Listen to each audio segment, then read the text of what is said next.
तुम कितनी लकी हो, तुम्हारे माता पिता इतने अमीर हैं, तुम्हें किसी भी चीज की कमी नहीं होगी और हमेशा खुश रहती हो।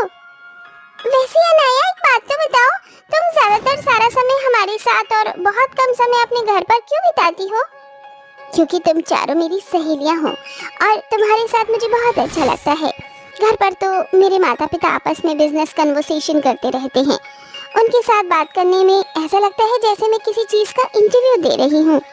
अनाया बिल्कुल सही कह रही है।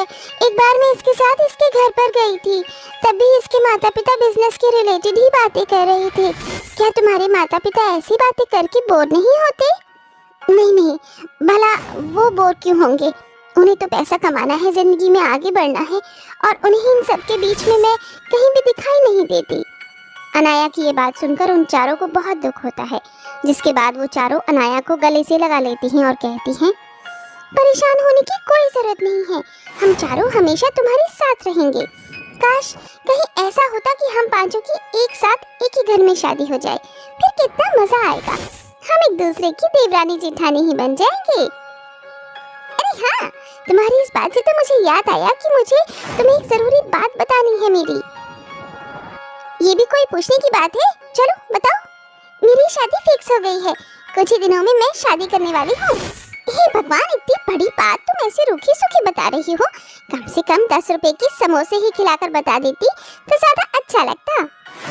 आज तुम सभी के लिए मेरे घर पर पार्टी है। मेरी माँ ने तुम सभी के लिए अपने हाथों का खाना बनाया है, चलो मेरे साथ। सभी लोग नंदिनी के घर जाते हैं और सावित्री के हाथों का बढ़िया बढ़िया खाना खाते हैं। अपनी सहेलियों के साथ अनाया बहुत खुश होती है। कुछ दिनों में नंदिनी शादी कर लेती है, जिसकी शादी में वो चारों सहेलियां मौजूद होती हैं। देखते ही देखते एक एक करके अनाया की चारों सहेलियां शादी कर लेती हैं।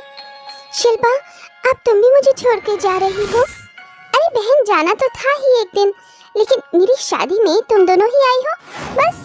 बाकी दोनों कहाँ हैं? आयशा और नंदिनी की शादी के बाद उन दोनों ने हमारा कांटेक्ट ही नहीं हो पा रहा है। पता नहीं वो दोनों कैसी हैं। देखो सुप्रिया, तो मेरे टच में है, लेकिन शिल्पा तुम भी मेरे टच में रहना। कभी कोई भी दिक्कत हो तो मुझे जरूर बताना। आखिर एक दोस्त ही एक दोस्त के काम आता है।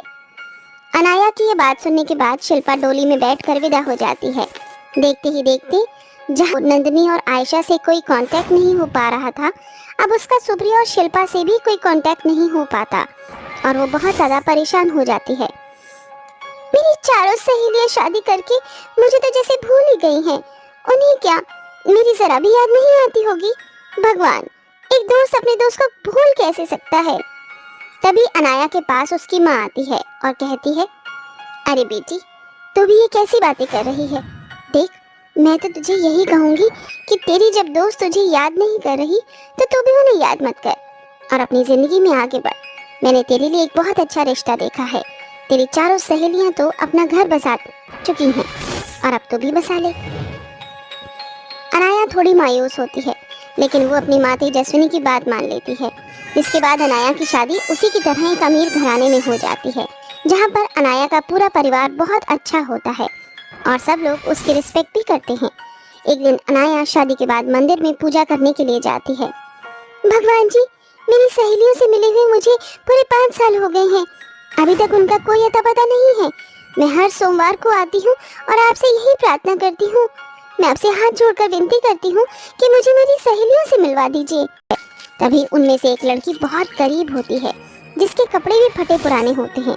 जैसे ही वो प्रसाद लेने के लिए आगे हाथ करती है, अनाया की नजर उसके ऊपर पड़ती है। अरे शिल्पा, क्या ये तुम हो? अरे अनाया, तुम? अनाया को देखते ही शिल्पा की आंखों में आंसू आ जाते हैं।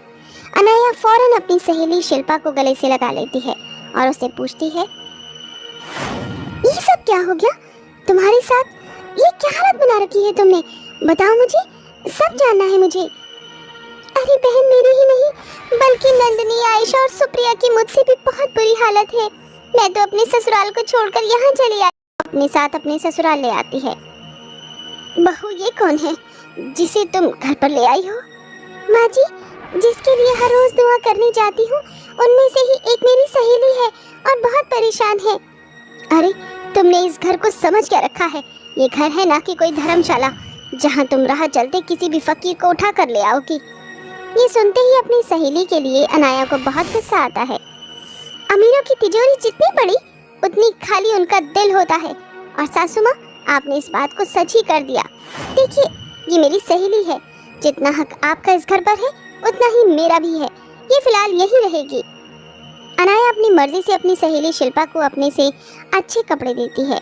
इसके बाद वो शिल्पा के साथ मिलकर अपनी बाकी की तीनों सहेलियों को ढूंढती है, जिसके चलते उसे पता चलता है कि उन तीनों की बहुत ज़्यादा बुरी हालत हो चुकी होती है, क्योंकि उन तीनों के ससुराल वाले उन तीनों से दहेज की मांग करते हैं।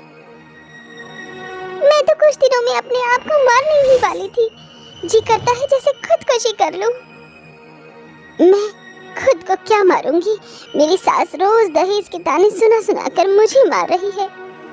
मेरी सास तो मुझे घर की नौकरानी समझती है, यहाँ तक कि वो मेरे पति के लिए दूसरी और पत्नी भी ढूंढ रही है, क्योंकि मैं बच्चे पैदा नहीं कर सकती। तुम चारों की जिंदगी के अंदर इतना उथल पुथल चल रहा था, ये मैंने सोचा भी नहीं था। लेकिन तुम चिंता मत करो, मैं तुम चारों की जिंदगी बदल दूंगी। अनाया ऐसा कहकर रोते हुए अपने चारों सहेलियों को गले से लगा लेती है, जिसके बाद सबसे पहले अनाया महिला संस्था वालों को कॉल करती है और उन चारों के ससुराल वालों के खिलाफ रिपोर्ट दर्ज करवाती है, जिसके चलते अनाया की चारों सहेलियों के ससुराल वालों को कड़ी से कड़ी सजा मिलती है। इसके बाद वो एक महिला संस्था अपनी तरफ से खुलवाती है, जिसमें वो अपनी चारों सहेलियों को रखती है। औरतों का दर्द तुमसे ज्यादा कोई अच्छा नहीं समझ सकता।